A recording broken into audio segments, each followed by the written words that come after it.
watti waɗi koko wawi kono kadi waɗi kadi ko hoolare woni ɗon waɗi ɗum juutirde ni en bandiraɓe e cimto e golle men hannde ko adi fof ma en mbat duwaw o watta ɗum ko ceerno Basirou Togaram Basirou Sow ma en so ɗum yawti ma en ngal e konngol hoorejo so ɗum yawti ko konngol maire so ɗum yawti goomu wiyetego goomu defte luuti walla mbiyen goomu pinal ma waɗ ɗo yimre so ɗum yawti ma waɗ yimre kadi lombiɗo hakkude ɗo nde hamme Amadou Ly ara bandiraɓe ko kalami ɗo ko noon mi nelaka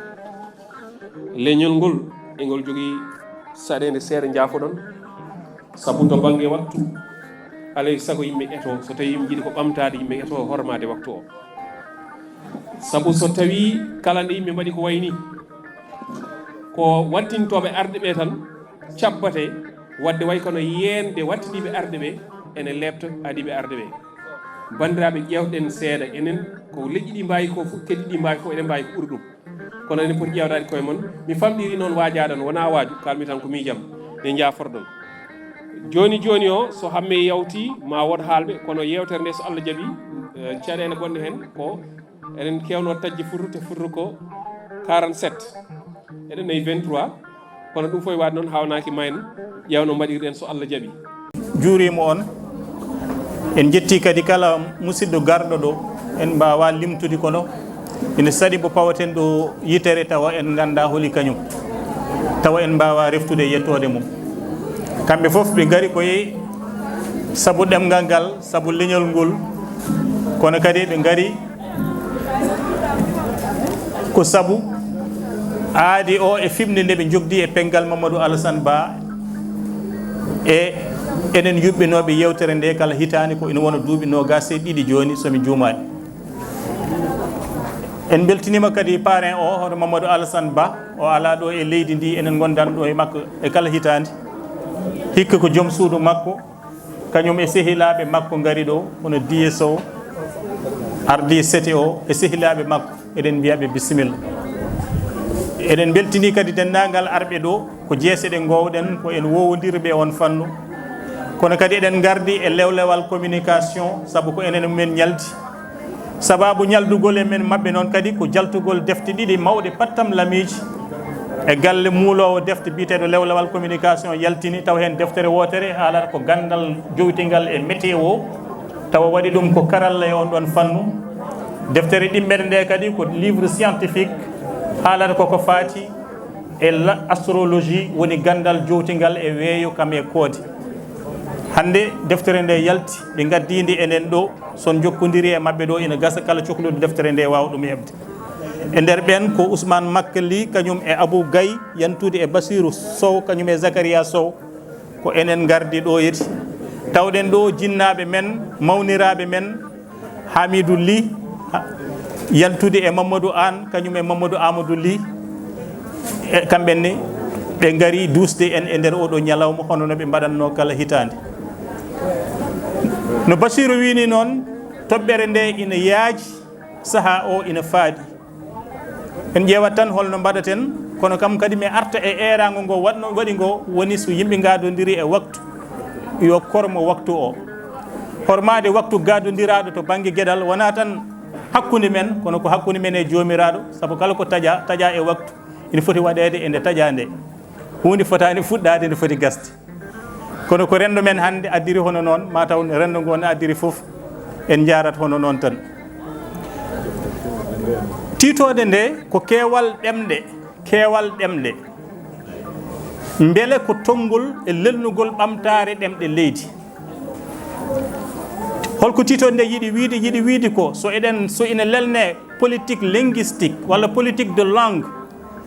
so laamu ina lelna ɗum beele keewal ɗemɗe e nder leydi ko ɗum tonngol walla ala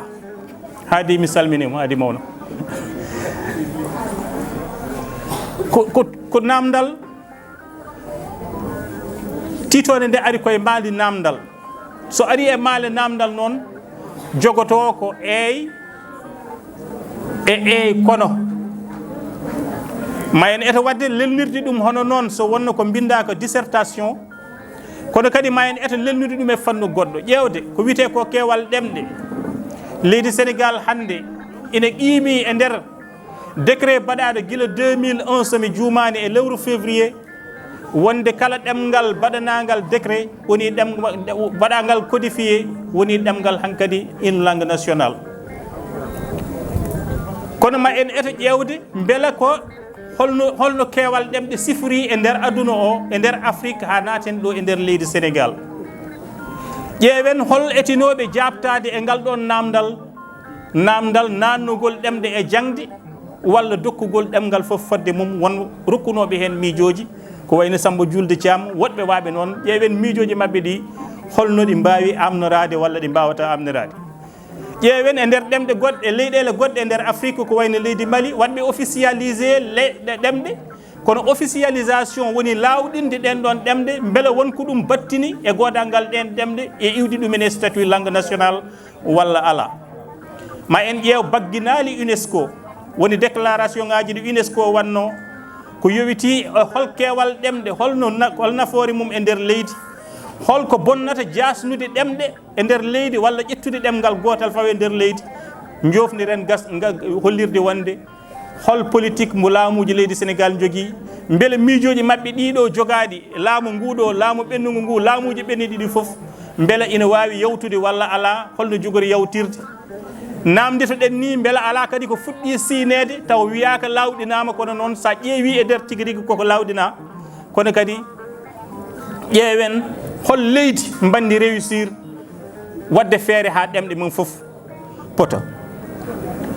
ko jomiraɗo e hoore mum tagɗoyna o kañum wi en tagui en e debbo e gorko o tagui en e leƴƴi e kindi kono ɗum ko beele eɗen gandodira so jomiraɗo wi mi tagui on e ɗum ɗo firti ko la diversité la pluralité keewal ngal e ceertal ngal ɓirlama to banggue diine saabu woto jejjiten tawde ko goto tellino ko Adama yimɓe no namdi to ha joni hol ɗemgal ngal o haaldanno hol ɗemgal ngal o haaldi e Hawa beela ko ɗemgal hono no kaldaten hande ni walla beela ko e wicco e mandinogol yimɓe ina namdi to ha joni ina anda kam to banggue mandinogol ha joni yimɓe foof ne nanodira hen ina pamodira e to banggue mandinogol ha yimɓe ina namdi to beele wona wonno ɗum ɗo wonno ɗemgal bammen Adama ɗum ko haalan gotko kono sen ƴeewi keewal ɗemɗe e nder aduna o tawa hade men arde ga e leydi men aduna o e hoore mum ina mofti hande ko ina wona ujunnaji 7 ɗemgal 7000 langue ko ɓuuri ɗum ni ko ɓuuri ujunnaji 7 ɗemgal ko ɗum milliard uji 8 ɓe Allah tagi wonɓe nder aduna o kalata ko ɗen ɗon ɗemɗe fecci e leƴƴi ɗemɗe ne jogui hono no jogui ni leƴƴi e kindi ko noon ɗemɗe aduna yankoje jogui duttorɗe men to banggue leƴƴi e to banggue kinde won leyɗele kewede ɗemɗum men e nder aduna o ina hulɓini enen eɗen kawto ɗo joguiɗen ko ɗemɗe 24 holno mbaddatene mum eɗen goyto ɗemɗe men 24 Mauritanie tan ni ɓuuri famɗude jogui ko ɗemɗe 4 ina andi hen holno waddate ɗeɗo ɗemɗe 4 ha leyɗele mbaɗene Indonésie ina tawe e nder mum 770 e ɗemɗe 9 kalateɗe nder leydi ndi dowlaji dentuɗe Amérique hayso yimɓe cikki ko ɗemgal anglais ngal tan woni toon wawni Chérif aɗa wawi min settade toon Seydi Dia ina waɗi hakke 360 e ɗemɗe 4 kalateɗe toon hayso tawi won ɗemɗe ko ɗemɗe ɗanle ɗemɗe arani en ara leydi Chine ina tawe toon 5 e capanɗe 4 e ɗemɗe 2 Inde ina mofti 4 e capanɗe 6 e ɗemɗe 2 leydi France e hoore mum ndi keɗoɗen ndi kaltande ndi cikkaten France fo haalata ko français woodi toon ko capanɗe 6 ɗemgal keptinagal heddoto noon holno français waɗi ha yaɓɓi ɗemɗe keddiɗe ɗe holto filñitare mabɓe tolni holto deƴre mabɓe hande woni jarribade la résignation holto tolni ɗum koye nder aduna o so en gari e nder Afrique ina mofti so famɗi 1.5 ɗemgal so heewi ujunnaji 3 ɗemgal entre 1500 langues et 3000 langues ko ɗum tawate e nder Afrique e nder leyɗele Afrique ɓurɗe hewde ɗemde ko leydi Nigéria jogui ko 5 e capanɗe 4 e ɗemɗe 3 leydi Cameroun so famɗi jogii ko 227 ɗemgal. RDC ina jogii 214 ɗemgal. leydi Tchad ne jogii 129 ɗemgal. Tanzanie 128 ɗemgal. Éthiopie 92 ɗemgal. 83 ɗemgal ko Ghana. Côte d'Ivoire ko 68. Soudan ne jogii 75 75 ɗemgal. Soudan du Sud ina jogii 73 ɗemgal. enen leydi Sénégal eɗen kawto 25 ɗemgal walla 24 holno mbaddaten hen ko ɗum ganum mbaɗen ni tan joni noon beele ɗeɗo leyɗele ɗe kalɗen ni Allah walli ɗumen ha mbaɗi réussir lelni politique mo ganduɗa o ina amno taw leñol foof e ɗemgal foof no wawi yitade hoore mum saabu woto jejjiten no jomiraɗo wirini mi tagui on e leƴƴi e kinɗi eɗen mbawi nawdude hen enen firdoɓe haaloɓe ɗemgal foof ko kañumen jiide leñol eɗen mbawi an firdude toon wonde wadde leƴƴi jippinaɗi ɗi ko gonga jomiraɗo kañum wi ɓuuri emon moƴƴude tan ko ɓurɗo wawde rewde Allah enen so en duttima ga e nder leƴƴi eɗen kiñodira e nder koye men ha leñol foof ina ñaawa gongol ngol walla ina eto ñamde ɗum ñawgol ɗemɗe ñamodiral ɗemɗe jibinama nder hen caltiri ɗemɗe jibinama nder hen ɗo e nder leydi Sénégal en kaali 24 ha 25 ɗemgal saabu ko haade Ablaye Wade ko ɗemɗe 6 tan keptinano Pulaar ko hen jeeya lewru février 2001 décret goɗɗo yalti hollirɗo wonde kala ɗemgal baɗangal codifié hankadi wonti langue nationale ɗum addani en hannde yettade e 25 ɗemgal ɗemɗe kalten ɗe fof noon eɗe pecci e ɗemɗe gendiji woni ko wiyete ɗemɗe kaleteɗe nder leydi kono kadi ne waɗi ko wiyete langue officielle ɗemɗe lawɗinade taw ko ɓuuri ko hen hewde ga e men enen ko ɗemɗe tubakoɓe te sa ƴeewi ɗemɗe men enen lawɗinaɗe pawaɗe dow men woni ko wiyete langue officielle enen Afrique kalfanoɗo o ko arabe anglais français portugais espagnol ha ni hande ko ɓuri ko hewde leyɗele ina keptini swahili hono no langue officielle woni ɗemgal laamu ɗemgal lawɗinagal ɗemɗe mawɗe e nder Afrique kadi to banggue poɗɗe wawde jogade hayso tawi ɗemɗe ina keewi e nder Afrique hono no mbiruɗen ni hakkude 1500 e ujunaji 3 ɗemgal lawagol ngol e lelnugol ngol kam holliri wonde ne waɗi ɗemɗe mawɗe ɗe ganduɗa de so tawi neɗɗo bakkorto komi pan africaniste so tawi an lamɗo bakkortoɗa komi pan africaniste so tawi aɗa yiilo ɗemgal potgal wawde wonde ɗemgal officiel e nder leydi kala ko mbawɗa suɓade wattorde ɗemgal ngal kalategal e nder leyɗele kewɗe e nder ɗen ɗemɗe kalateɗe leydi kewɗe en kaali swahili amharique en kaali hawsa nan ɗon yoruba nan ɗon pular nan ɗon jeeya e ɗemɗe ɓurɗe yajde e nder Afrique kono no eɗen anguiraka hay nokku langue officielle woni ɗemɗe ɗe laamuji daari lawɗini walla battuɗi hutorede e nder ɗereji laamu leydi foof tan ina membo leydi foof ina fippino leydi foof kadi ina ƴeewe ko wiyete la langue dominante woni ɗemgal ɓurgal hewde ɗon doole holno wattirte ɗemgal lawɗinagal ɗum ko sippiro kono sippiro ngo wona tan sippiro hakkude men kono ko sippiro ni hen saahaji hakkude men e ɓen halfunoɓe men ɓe jaɓata kañum men ne ɗemgal gonnogal officiel ngal kutortoɗen e nder binde men ware lomtine ɗon ɗemgal gongal ɗeɗo goni ɗemɗe ɓurɗi yajde anglais noon bonno kalduɗen ni woni ɗemgal ɓurgal wonde langue officielle e nder Afrique hakke 23 leydi ina mbaɗi ɗum langue officielle arabe kadi saabu diini e tarikh e fergoji ha ni e dahgoji ha e gaddin safalɓe e kala ɓoɓe mbawi hoddude woni kadi ɗemgal ngal ganduɗa ngal yactini kono noon woni sababu cargol maggal ko wondegal ɗemgal diine swahili no kalduɗen ni waɗama langue officielle keptinagal lawɗinagal to banggue laamu e nder leyɗele kewɗe e nder Afrique ha ni dental leyɗele Afrique ina jeeya e ɗemɗe ɗe heptini woni swahili joni noon e nder ɗemɗe kadi officiel aɗa andi joni sa wiyama langue officielle woni ɗemgal ngal ganduɗa ngal leydi ina heptini wonde ko hen windata kala ko ummi e laamu foti rewnede koye ngal ɗo ɗemgal so jalɗinama ɗo e nder leydi Sénégal ko ɗemgal français kañum woni la langue officielle ko kañum tan kadi woni langue officielle keddiɗi ɗe fof ko langue national te so rewi e bindi dendagal ɗemɗe gendiji woni langue national ko kañumen poti daraja en constitution leydi Sénégal wiiri kadi to noon ko dans la pratique e nder baɗal e nder ko waɗate ko holno ɗum laatiri e holno ɗum lelori to joni noon ƴeewen to banggue jangguin kadi caɗele mum e nannugol mum ɗemɗe ɗen ɗon e nder tippude jangde teskama kam hande ɗo kalaten ɗo e nder Afrique sa ƴetti temedere foof hen capantati ɗemɗe Afrique yankoje mbatti janguede e école primaire école aji duuɗi lesɗe mbatti janguede taw ko ɗemɗe e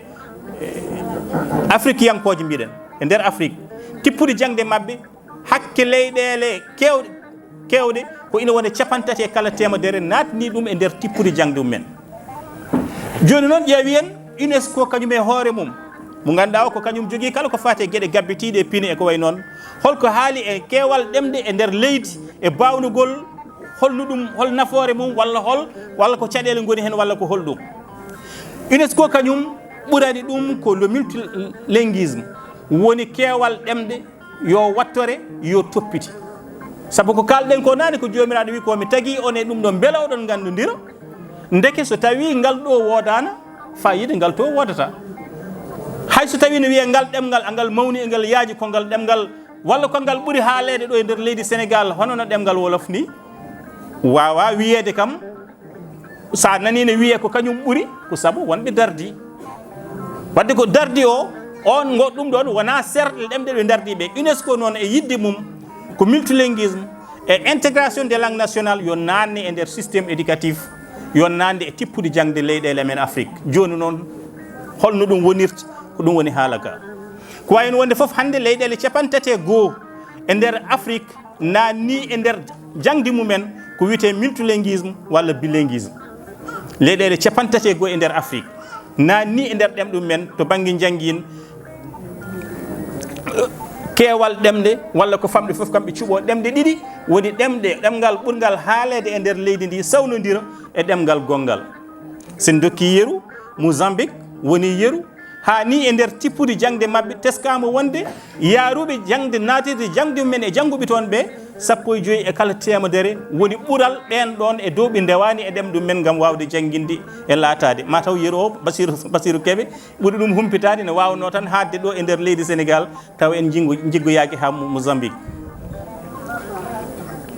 kono kadi UNESCO wi en wonde keewal ɗemɗe e toppitgol ɗemɗe keewal mumen holno foti wurdirede holno foti jogorede holno foti yencinirede wi ɗum ɗon ko hunde pattam lamiri waɗɗide kadi so en jiiɗa pine ɗe maaya saabu UNESCO ne teski wonde kala nde ɗemgal maayi di e won pine wadde wurnude ɗemgal e kewede mum ɗum ni ko gueɗal kono en kaali nane aduna o ina mofti hakke ujunnaji ɗiɗi ɗemgal kono ɗiɗo ujunnaji ɗiɗi ɗemgal ɗi kalɗen foof ko 250 e goho ɗemgal tan goni nannade e tippude jangde keddiɗe fof nannake tippude jangde e nder 7000 langues seul 231 langues ko 250 e goho ɗemgal tan goni nannade e tippude jangde e kala ɗe mbawɗa yaade e nder aduna o hare ngal ɗemgal ɓuuri ngal ɗemgal ngal ɗo foti ñamde ngal ɗo ko ngal tan foti waɗede yimɓe pofta tawde yimɓe fof no nana ngal ɗum ɗo wona haare Sénégal tan wona haare men enen tan ko ɗum haare aduna yankore ɓoyde wonde sa ruttimo e atlas UNESCO holliri wonde waɗi recensé saabu caɗele moɗodiral saabu caɗele ñamugol ɗemde ko ina tolno e ujunnaji ɗiɗi e 105 ɗemgal ina mbaɗa menacé ina kulana mayde mumen e nder aduna o foof 2500 langues ina kulna mayde mumen e nder Afrique o taw ɓurɗe hewde ɗen ɗon tawate koye nder Afrique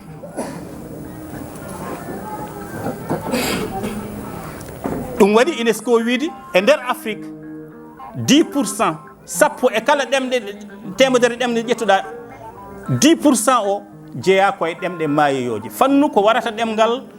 e maale ko warata ɗemgal mataw en mbawa arde hande taw wona ɗum woni toɓɓere nde tigui rigui jabtuwol namdal men ko less woni kono noon kam ina waɗi des critères ɗi ganduɗa ɗi sa yi ɗemgal ina wayni tan andu ɗemgal ngal woni ko e mayde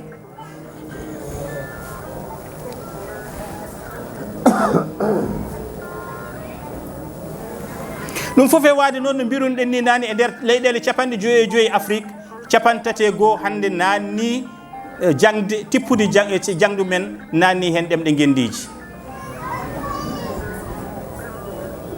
joni noon hol peeje jaltinaɗe ngam safrude caɗele nannugol ɗemɗe saabu ko ɓuuri ko hen hewde yimɓeɓe walla laamuji ɗi ina jogii ko ina mbira ɗum ɗo ko tonngol ko ina wi ko ɗum ɗo tongi ɗumen. ɗum ni woni tiitode yewtere nde tigi rigui. eɗen gara joni joni e hollirde wonde beela ko ɗum tonngol walla ala e holno ɗum woniri tonngol e ngol tonngol holno ngol fotata wawde safrirede. peeje jaltin baɗeteɗe ngam nannude jangde e nder ɗemɗe men e nder tippude jangde won leyɗele jarribi ɗum. leydi Sénégal kadi jarribimo ɗum.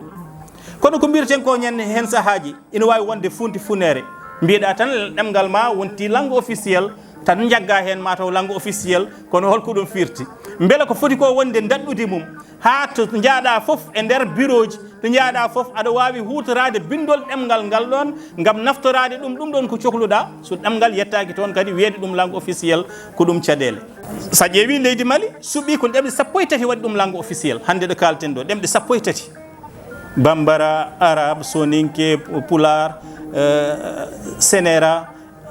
songay toro eko way noon ha woni ɗemɗe 13 waɗi ɗum langue officiel. mais holko ɗum safri e nder gurdam nder jam wadde ɗum décret woni langue officiel holto ɗum battinta e nder gurdam ñande foof yimɓeɓe gam ɗemɗe ɗe mbawa wuurde kono kadi mbawa wurdude saabu gurdigal ɗemɗe ko ɗum ɗo woni caɗele tigui rigui. holno yimɓe ɗemɗe gurdata taw ɗemgal hen foof ina eto andude wonde so wonano godal ngel ɗo ɗemguel mi wonata ndiɗo ɗemguiri. ɗum ni ko hunde fande wattirede. e nder miijoji bawɗi lelnede mawɗo Samba Julde Thiam yo moƴƴere Allah wone makko e 2009 o yaltini miijo addungo dille kewɗe e nder leydi Sénégal. ha ni wona leydi Sénégal kala ɗo fulɓe mbawno wonde kanko Samba Julde Thiam so wiide wonde obligation de l'usage du Wolof comme langue dominante et l'obligation de l'apprentissage de la langue dominante du milieu. 2009 Samba Julde Thiam nde yiiloto peeje ɗemɗe holno gondata holno gurdata ha natnugol mum walla kutorgol mum wasa wonde teppol wi kañum ko so kañum lelnanno ɗemgal wolof wonata ko jangatengal alay sago e nder ɗemgal. kono kala nokku goɗɗo kala nokku mo jaaɗa yo ɗemgal nokku on ɗon yantini kadi alay sago e ɗemgal ngal. miijo ngo addino haala kewko te kadi ina foti addude haala ina foti addude dille surtout kadi ko militant de langue haalno ɗum ko neɗɗo mo ganduɗa o syllabaire gadana pular winda koye nder suudu mum étudiant. kono noon ko gando ko intellectuel ko miijotoɗo kañum miijori hono ni e nde hitande 2009 ko gonga noon kadi o facciri miijo makko e yidde wiide oɗo ɗum ɗo so waɗama obligation firti kono hay so tawi woni alay sago e men yo en janggu ɗemgal wolof wonti kadi alay sago e kala jolfo yo janggu ɗemgal gongal. ɗum ɗo o dalliniri dalila o jaɓako ina jaɓni jaɓaki ɗum ɗo noon. goɗɗo kam biteɗo élage guerre kañum ni ko goto e anduɓe wittiyankoɓe gandaɗo ɗo e nder leydi ndi e hitande 2011 wi ko holko waɗi eɗen jaggi tan eɗen jagguiri français tan yo won langue officiel taw noon eɗen jogui ɗo ɗemgal gotal ngal yimɓe foof mbawi nande mbawi haaldude ko tampinten hen koye men. kanko il prône l'officialisation du wolof comme légitime. o wi ngal ɗemgal jolfe tawde kamɓe ɓe mbi ko 90 e kala temedere ƴettuɗa nana ɗum ina kaala ɗum ɓe hen mbi 90 kono ala fof kam ɗo jiimi ɗo lawɗina tan limore wiyonde ɗum tan ko laaɓi tan kam ko ANSD kañum wi ko e nder leydi ndi jolfuɓe ko 43 fulɓe ko 26 piccal ɗiɗi e kala temedere. kono noon ɗum ko wonɓe ɓe ɗum wonɓe leñol ngol ɗon kono haaloɓe ɓe ɗum taw gona ngol ɗon leñol ma taw ko ɗum addaniɓe fawde ɗon kono min kam taw ko min tan haalata mi yiyani limore nde ɗo lawɗina wadde firti ko miijoji ɗi nanɗo goodi. kono noon teskoɗen ko ganda goto biteɗo Boris haali e 1994 jaafoɗon mi yijjiti tongude ɗi e deftere nde ala ko article scientifique wonno o wi ce n'est pas la taille d'une langue donnée qui fait sa vitalité. Oui, la vitalité d'une langue n'est pas tributaire du nombre de ses locuteurs. O wi woto